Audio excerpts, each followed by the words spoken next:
Imagine living with someone you believe has hurt you.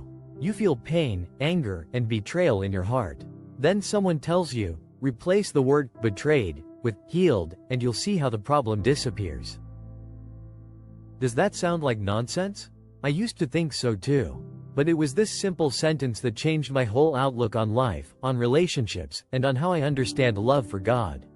In today's video, I will share with you a deeply personal story that shows that the greatest pains often hide the greatest gifts, and that the very people who hurt us the most may be the ones who came to heal our souls.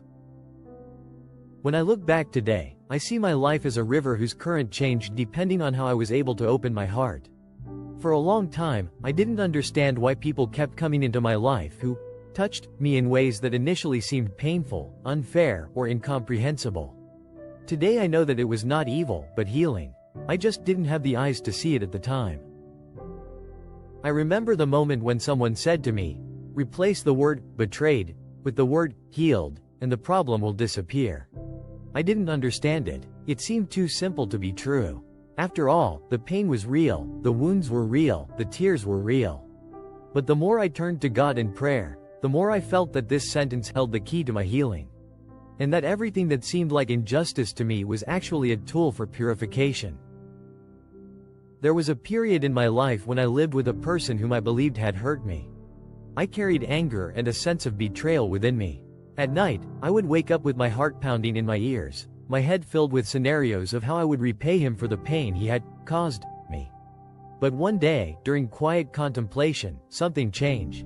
A thought came, not from my mind, but like a gentle whisper from a space beyond my own self. What if he was healing you? That question was like a drop of water falling on a hot stone. At first it hissed, but then it began to penetrate deeper. I began to see with different eyes. I noticed that in the places where he had hurt me, I had long had weak spots. It wasn't him who created them, he just put his finger on them to reveal them. And where I felt pain, there was actually my own pride, fear, or attachment. It was like a doctor pressing on a sore spot to find where the inflammation was hidden. What I thought was an attack was actually a warning that my inner self needed healing. That's when I realized the first great truth. My ability to think, understand, and see the truth is directly proportional to my willingness to change.